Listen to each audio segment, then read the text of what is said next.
જૂનાગઢ ગિરનાર પર આવેલ ગોરક્ષનાથ શિખર પર તોડફોડનો મામલો। મૂર્તિને પણ ઉપાડી જંગલમાં ફેંકી દીધી હતી। પોલીસે 2 આરોપીઓની કરી ધરપકડ। મંદિરના પગારદાર પૂજારી કિશોર તેમજ રમેશ ભટ્ટની કરી ધરપકડ।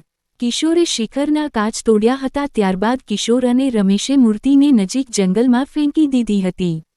લાઇમલાઇટમાં આવવા આ કૃત્ય કર્યું હોવાનું આવ્યું સામે। હાલ પોલીસે બંનેની ધરપકડ કરી રિમાન્ડ માટે તજવીજ હાથ ધરી। ગત 5 ઓક્ટોબરના રોજ બન્યો હતો બનાવ।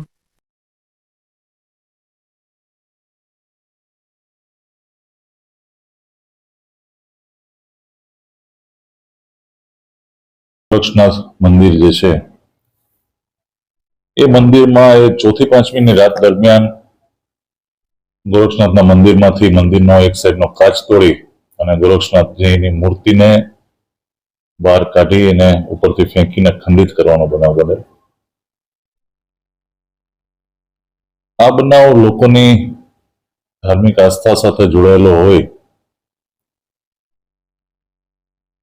ખાસ તપાસમાં બધા એંગલોને વિચારી અને આ બાબતની તપાસ માટે અલગ અલગ ટીમો બનાવવામાં આવેલ। આઈજીપી શ્રી જૂનાગઢ રેન્જના માર્ગદર્શન હેઠળ જિલ્લાના city DYSP, in-charge rural DYSP, LCB, SOG, Bhavnath police station અને જિલ્લાની અલગ અલગ પોલીસ સ્ટેશનની વિવિધ ટીમ બનાવવામાં આવેલ અને બનાવ સંબંધે ફરિયાદ દાખલ કરી ભવનાથ પોલીસ સ્ટેશનમાં અને ગુનાની તપાસ એલસીબી પીઆઈ કેમ પટેલને સોંપવામાં આવેલ। તમામ ટીમો બનાવની ગંભીરતાને લઈ અને દરેક એંગલથી તપાસ કરી રહી હતી।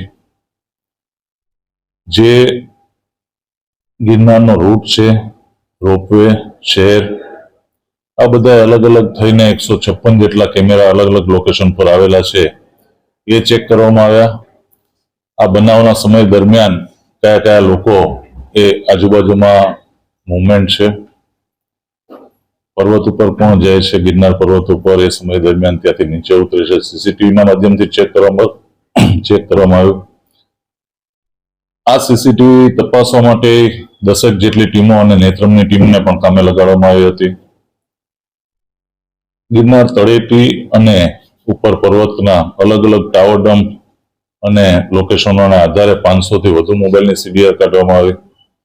રોપવેમાં એ સમય દરમિયાન જે ગયેલા છે એ સમયની આજુબાજુના સમય દરમિયાન જે કોઈ લોકો રોપવે મારફત ઉપર ગયેલા છે તો એવા અલગ અલગ ગ્રુપો લગભગ 70થી 80 જેટલા અલગ અલગ ગ્રુપોને આઈડેન્ટિફાય કરી એમને પણ પૂછપરછ કરવામાં આવી।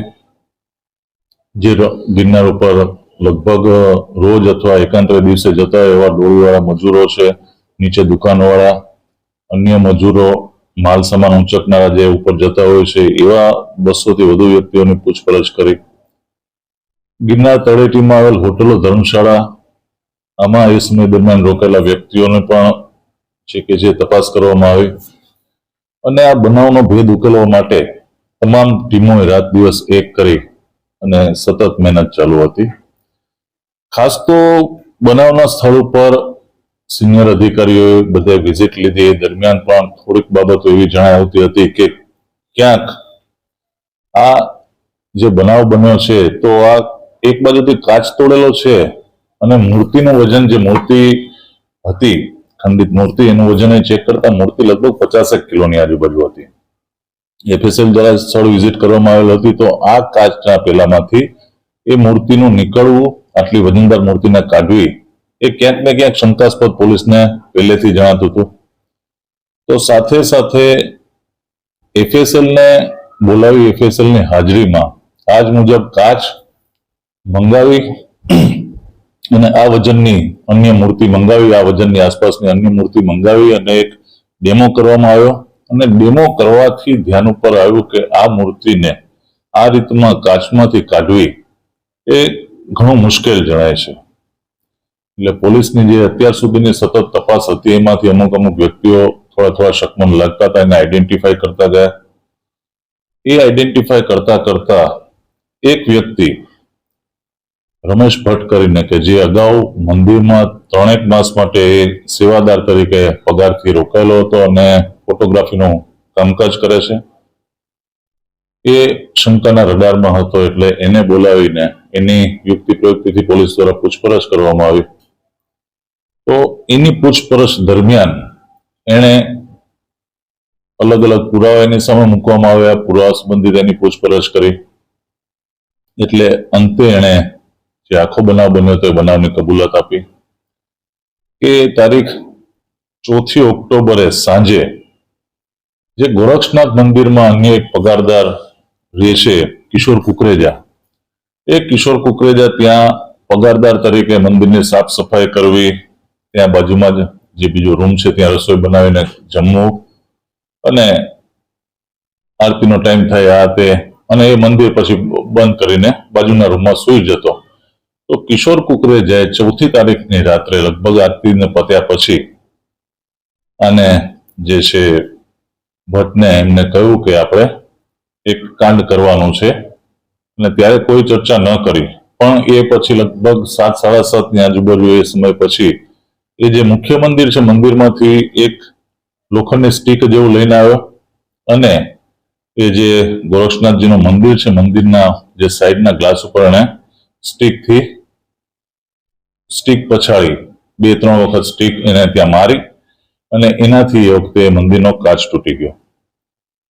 રમેશ ભટ્ટના કહેવા મુજબ એ પોતે પણ ત્યાં એ મંદિરની બાજુમાં જે જગ્યા છે ત્યાં જ સાઈડમાં ઉભો હતો ને એણે આ વસ્તુ જોઈ.